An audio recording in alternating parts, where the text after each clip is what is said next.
Welcome to the Kellfire Show. I am Dr. Kelly Barron, and today we have Eva Angeloff here, which is a really cool podcast episode because she is the founder of Women's Lib, a modern women's health company addressing one of the most common and least effectively supported areas of wellness desire. Wellness, female desire. I couldn't have said that better myself. The least effectively supported area of wellness is definitely female desire. And this is why I'm so excited to have you on and for you to explain what is Women's Lib and what inspired you to create Women's Lib. Thank you for having me. I'm so happy to be here. As I've told you before, I think your podcast does an excellent job of providing our community. And when I say our community, I mean people who are interested in exploring pleasure and joy and throughout their aging process. But I think that it is about inviting this conversation that can be a little bit tough to have and a little bit people can be shy. But in a podcast space where you bring on people who are a little bit farther along in their journey, feel a little bit more empowered, they can open that door, have these kinds of conversations in a really shame-free way to allow listeners the permission to receive information, good information, and maybe even ignite some conversation in their own life, whether it's with themselves, like, what do I think about that? How does that resonate within my body? And then also hey, partner, or, hey, friend, this is something that I'm interested in exploring. So Women's Lib was created a couple of years ago. The idea came about because I had a guy friend, my best friend's husband. We were sitting around the pool, our children were playing, and I was saying, what are you doing with yourself these days? And he was saying, I'm exploring some testosterone products for men. And I was like, blah, boring. You have everything, right? There's everything for you out there, right? And good for you, go on and explore. But women, my friends who I talk to, we need that for ourselves. And there are things that exist in the world, but not things that work for everyone. So he said, well, say more about that. So I did. Here's where I am in my marriage, married for, at that point, a little over 10 years, same husband, and feeling some doldrums in the bedroom.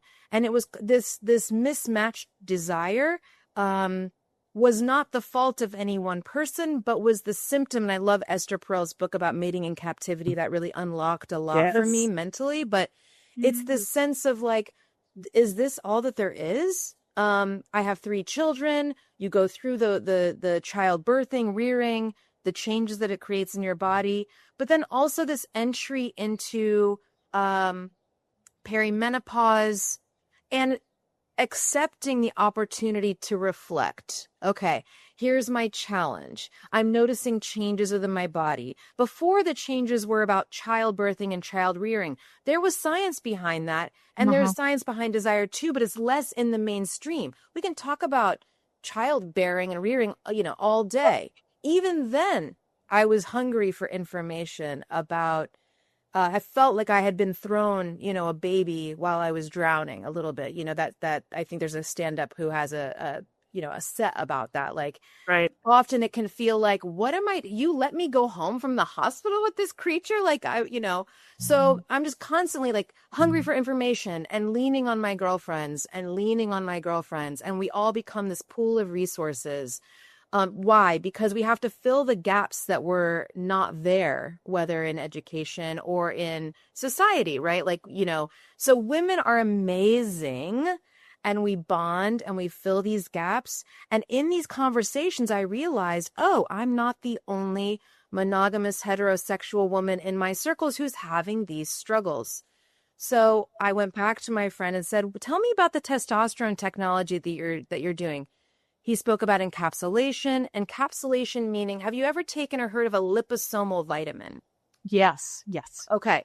So a liposome is like what we have in Women's Lib. It's a nusome. A nusome is a little bit bigger than a liposome. But if you've ever had the pleasure of taking a liposomal vitamin C, it can taste pretty strong. Uh-huh. But it does the trick. So in terms of supplementation, There's IV supplementation, which is extremely effective because, again, it's going directly into your bloodstream. But who has access to it? Who's, not needle shy? I mean, there's a lot of kind of hurdles to IV supplementation. Right.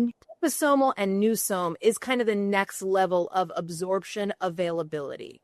So, in order to get a really effective supplement, I felt, because I'm I'm a first-time entrepreneur. I work, I've had jobs in government. I'm a dancer, ran a dance company, have this kind of like entrepreneurial spirit, but have never created a product. So we set out to create an encapsulated enhancer for women's libido.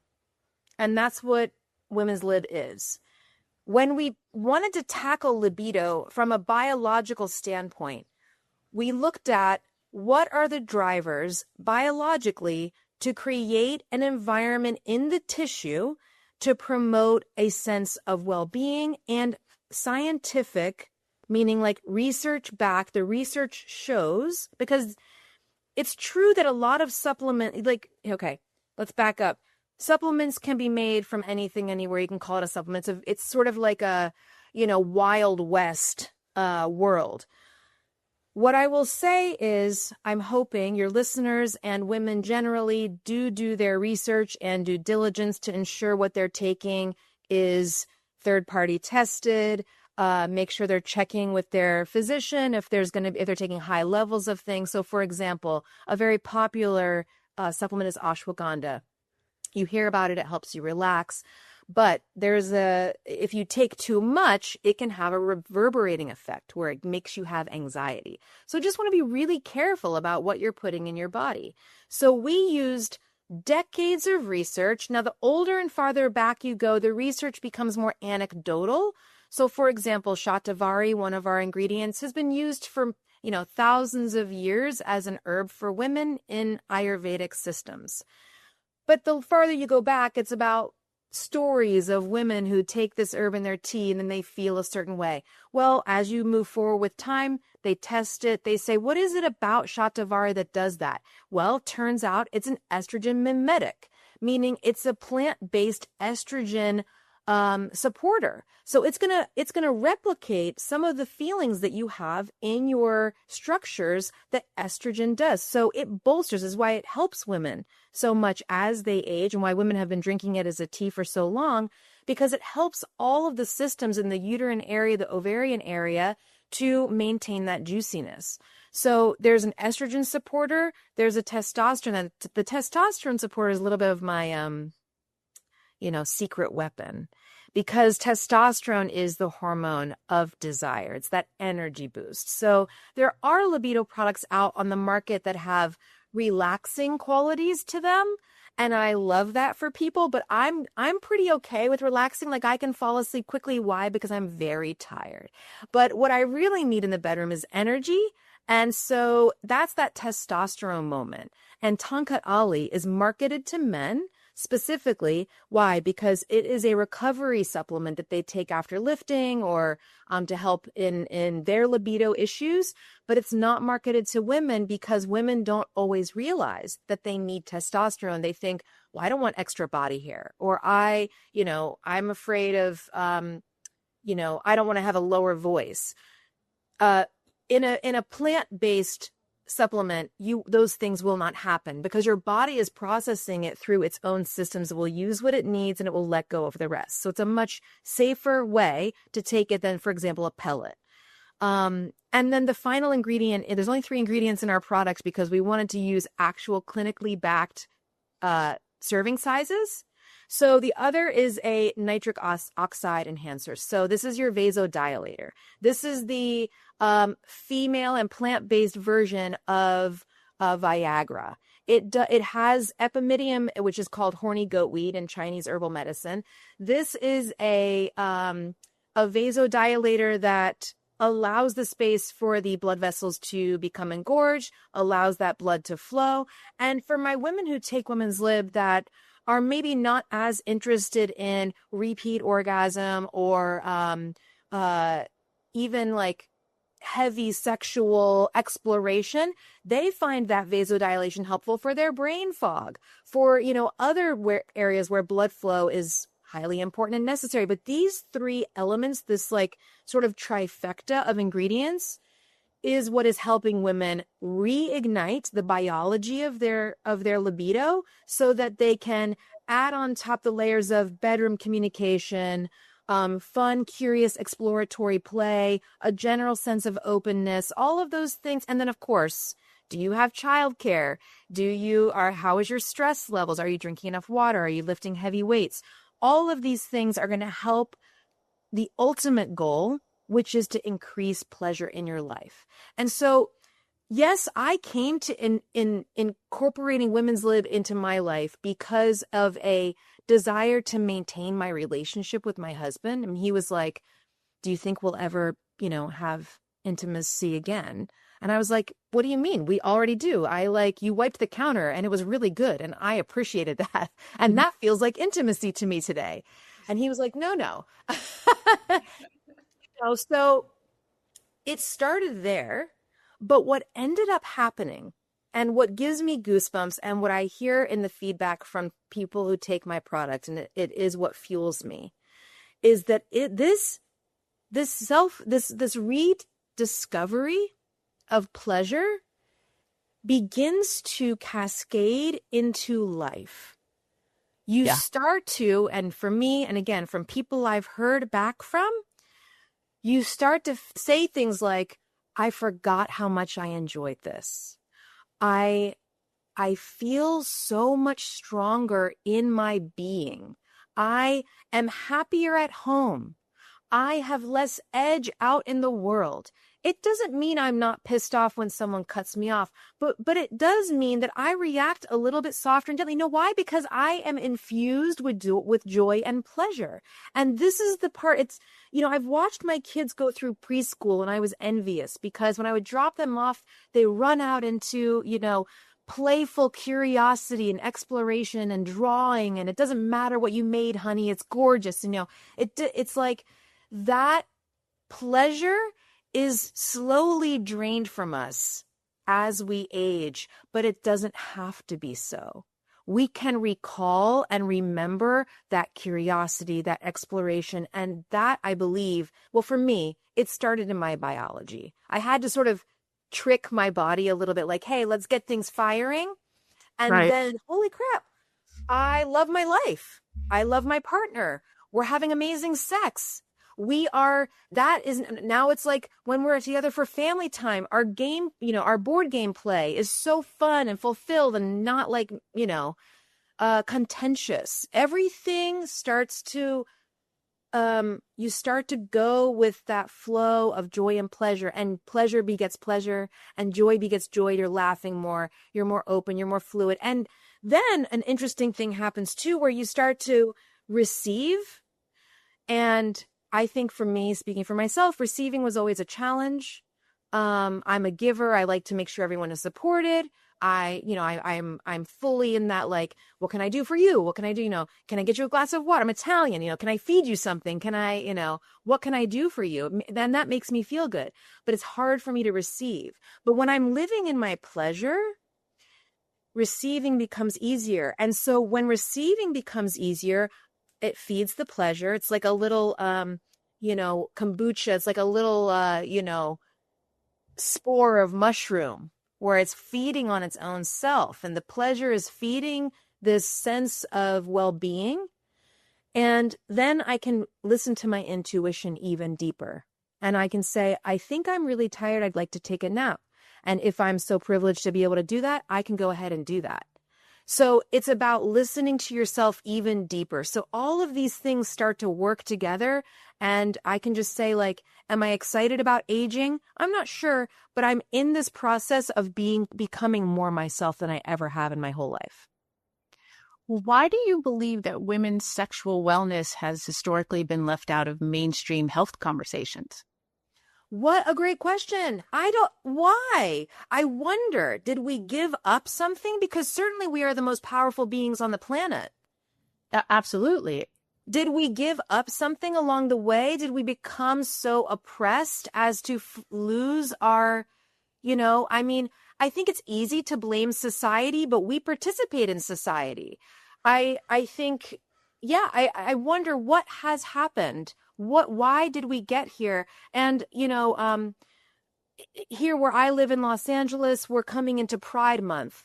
And when I go out into the streets, and I've interviewed, hundreds of lesbian women, because I think that the lesbian community specifically in this perimenopause moment is underserved, meaning, two women oppressed by society for their sexual orientation. And then there's religion, there's other things layered on top of that. There's cultural barriers. Going through perimenopause simultaneously, maybe they have children. The amount of burden, pressure, responsibility on their shoulders, and then to look at their partner and how can they possibly, maintain that connection. So I really was thinking about Women's Lib when I was talking to these women. This is something that can help your biology to get over these hurdles so that you can re-enter your bedroom from a place of peace and contentment and re-finding that pleasure. But, why have women been so silenced? I think societal, the needs on women are oppressive. I don't know if it's always been that way. I think that, you can look back through history, and there are times where women have thrived. There was the era in the early Greeks where they looked to women. Women were in Delphi, they were the oracles. And in other cultures around the world where you have matriarchal divinity.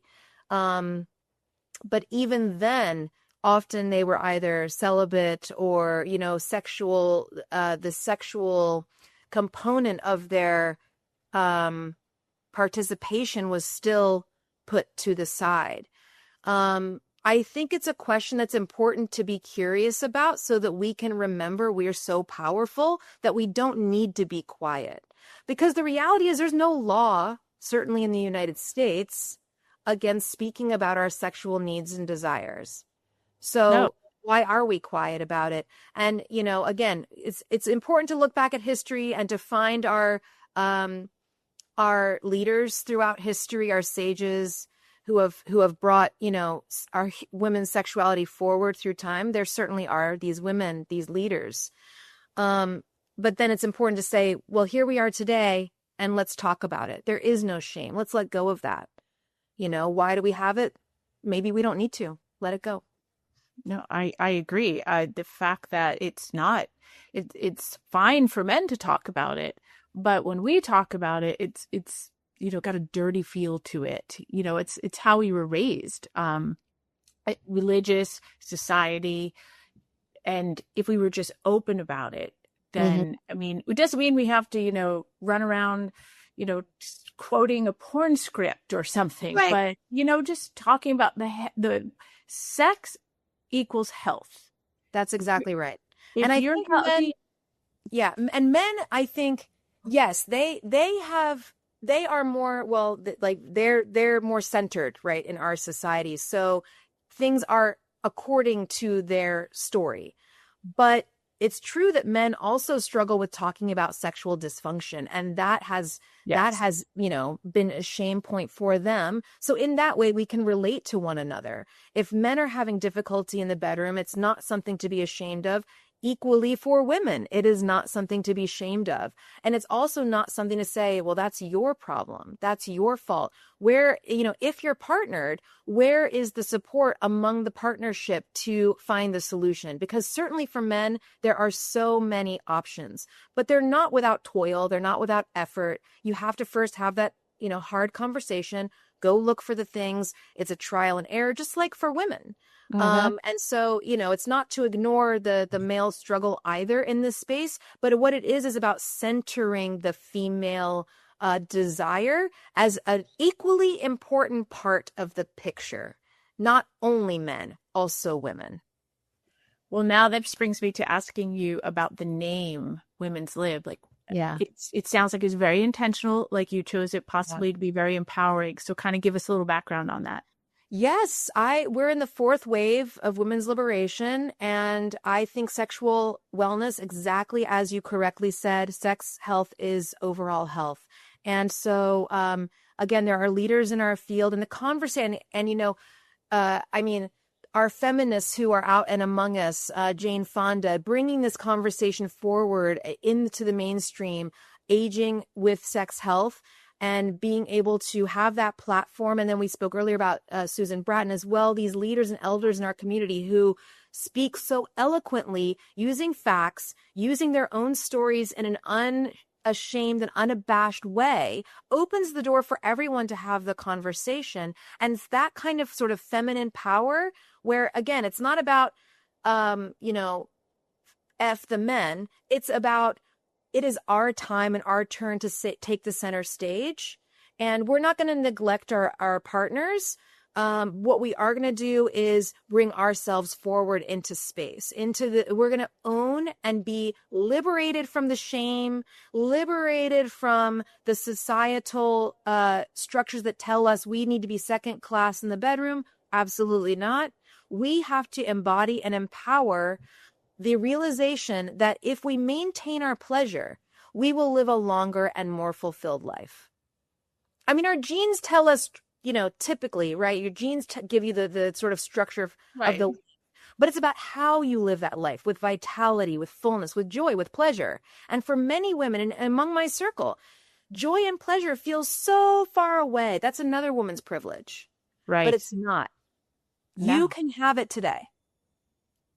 Well, I want to go back a little bit, back to Women's Lib, the product. Yeah. And you as a founder and an entrepreneur and getting into this space, many women, and it goes cross board. It could be beauty products, whatever it is that we're into, but especially in this space, because we don't talk about it as much openly, they can get overwhelmed by, wellness marketing. Oh my gosh, yes. So how does a woman go about identifying ingredients that are actually supportive versus trendy? Like, what do you look for? What do you try to spot?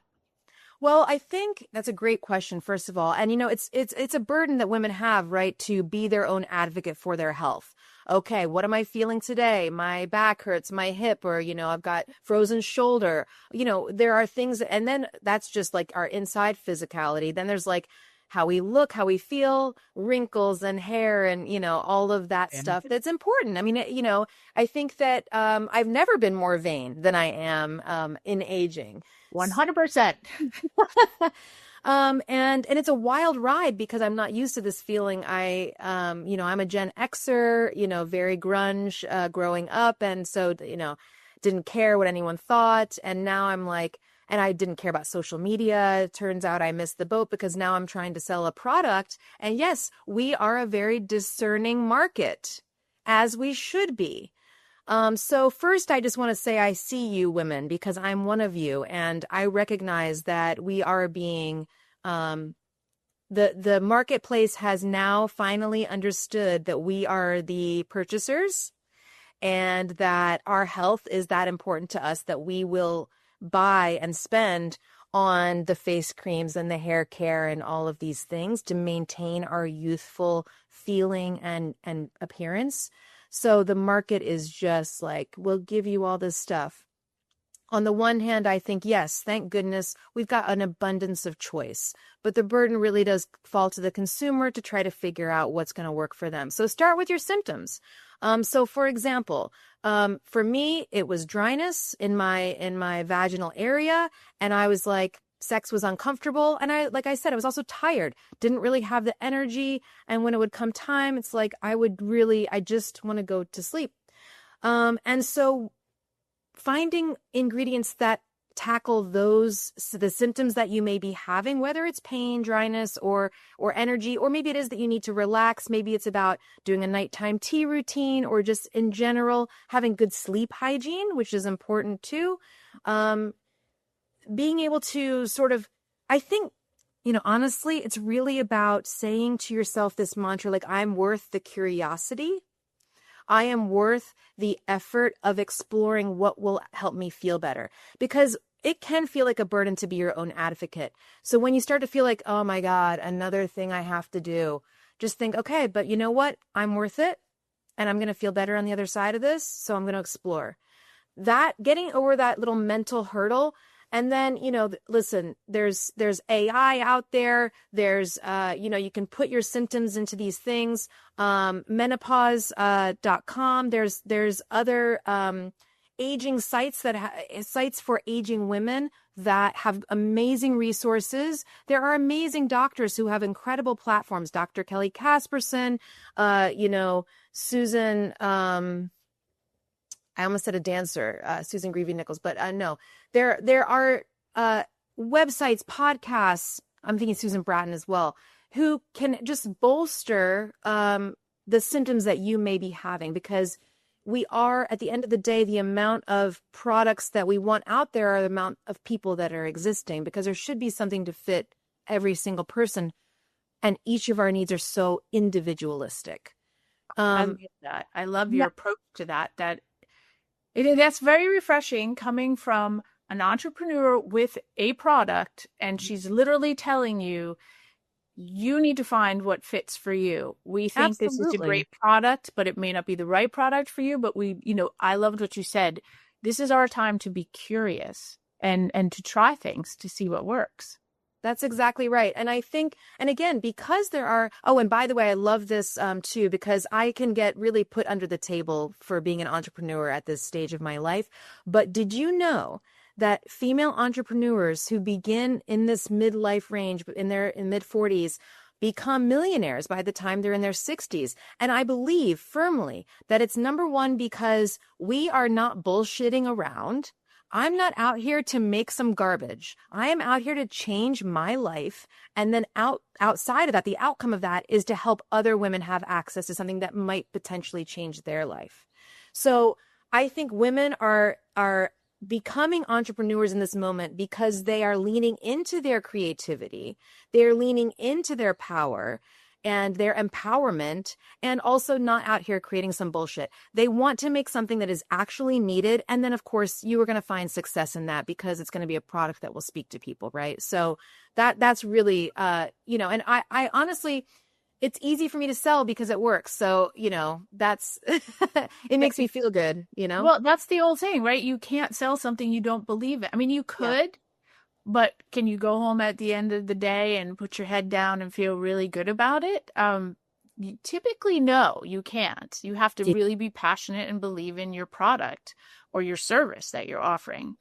So with the product, so let's say I went and I bought Women's Lib. Now walk me through realistically, what I should expect in terms of routine. Should it be something I take every day? Is it capsule? Is it tincture?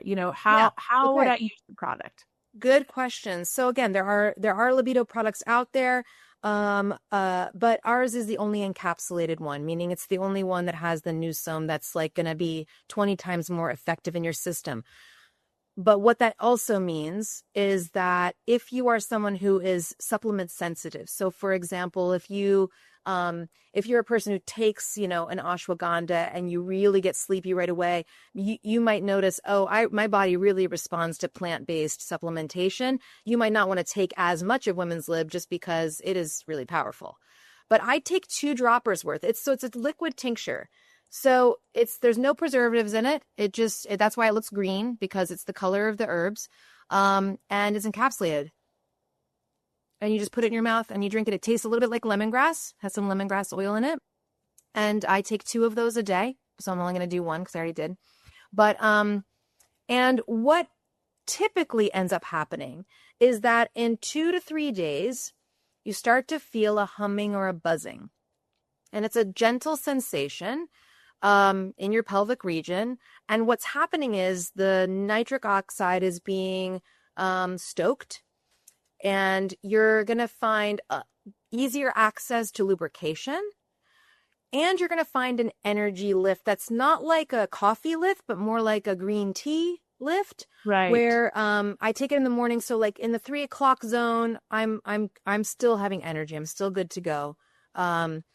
but the libido aspect takes 2 to 3 days to start to kick in. But I take it every single day because for me, the libido is about, again, my whole vitality, not just bedroom vitality, but whole vitality and how that's going to make me feel. And one time I did forget it going on a vacation and I noticed the descent, it's like Yeah. not a descent into bitchiness, but like a descent into like, I missed it. I missed the feeling of the bolster that I had. It's like, when you do restorative yoga and then they say, okay, remove the bolster. You're like, no, I Yeah. want to stay in this comfort zone. Yeah.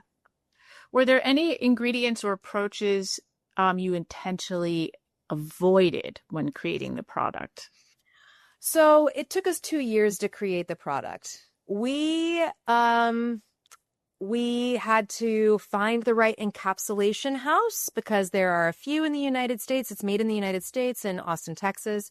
We wanted to do research on these specific symptom states. So energy and desire. And what gets very complicated very quickly, as I'm sure you know, is that libido is multifactorial. So how do you really break down the desire component?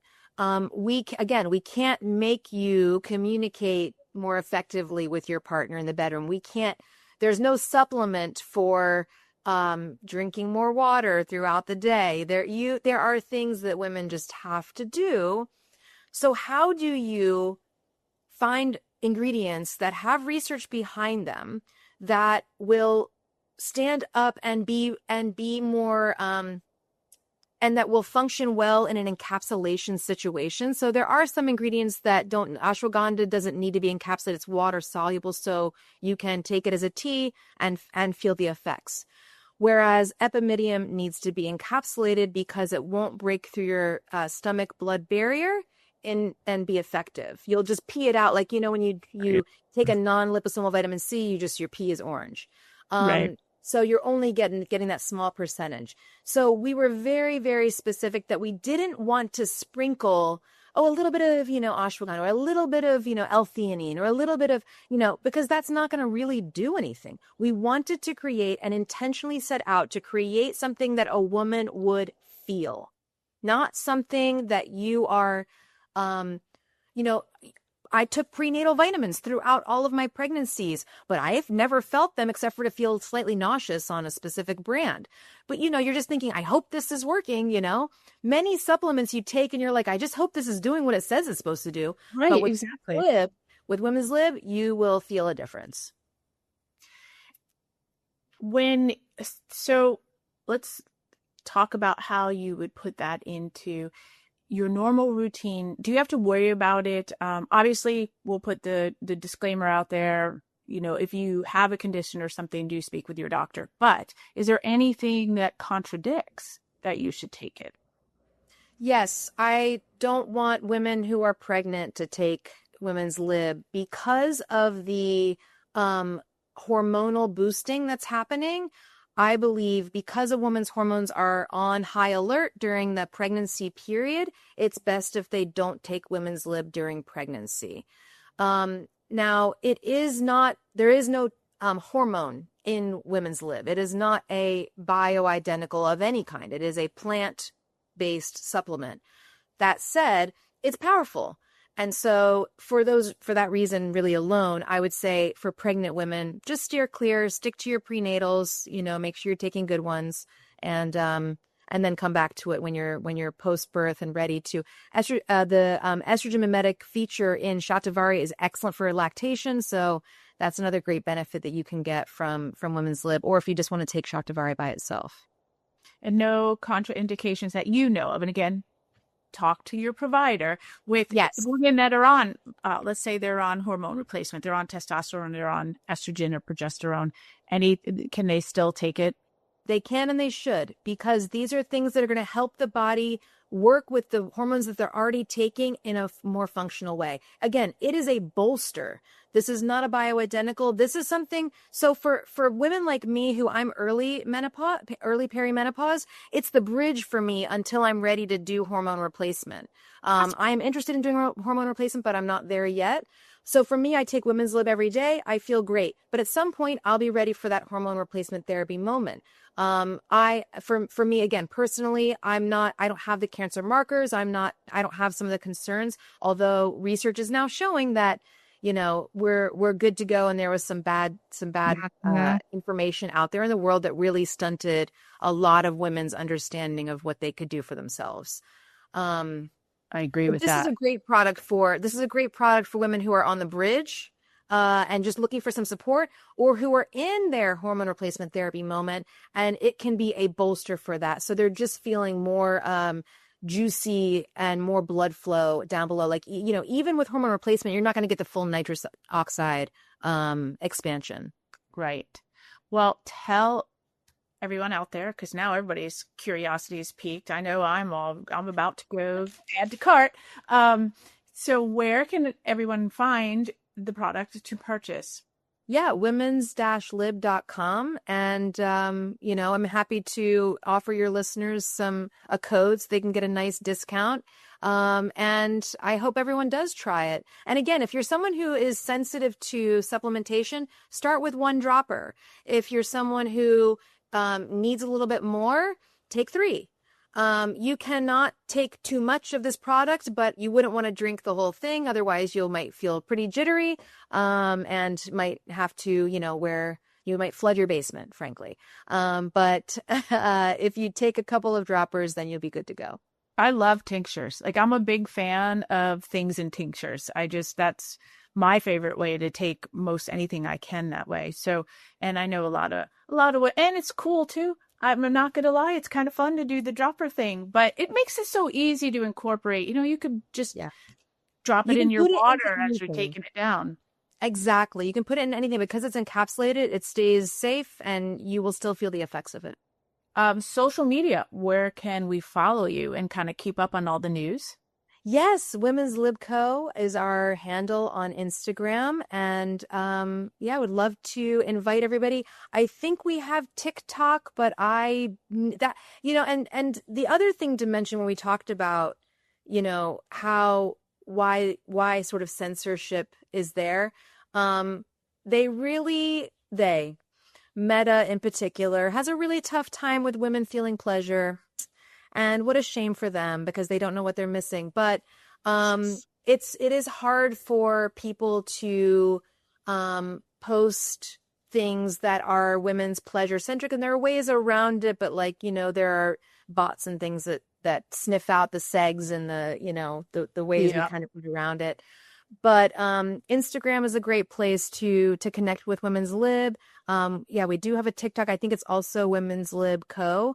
And of course Facebook as well at Women's Lib. So we're on the things, we're out in the world, and happy to be here and connect with you and your audience. What's next for Women's Lib? Well, are you going to stay focused on this product for a while?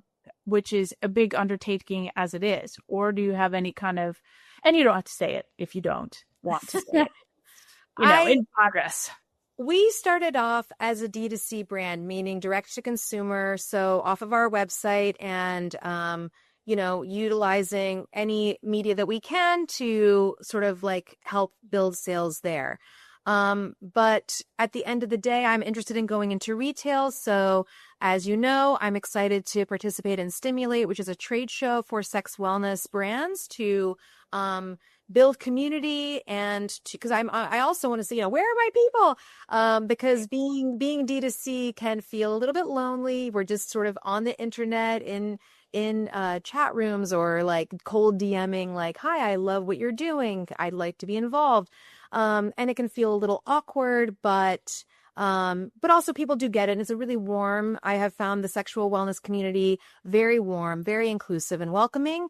And so I'm excited to go to Stimulate and meet people in real life and in person and see what retail options might be good for Women's Lib to get on a shelf at, a small mom and pop sex shop near you.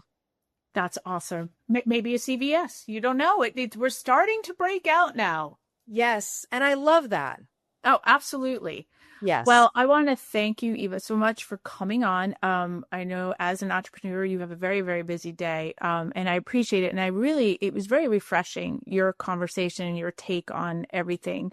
I do encourage everyone to go to your website, follow you on social media, keep up with it. I will see Eva at Stimulate, so we'll take some pictures and get that out there.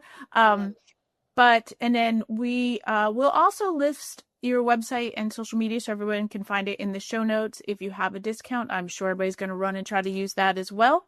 So we Yeah, can do absolutely. that. But I want to thank you again so much for coming on. Thanks for having me. What a pleasure. All See you. right. Stimulate. Bye. Bye.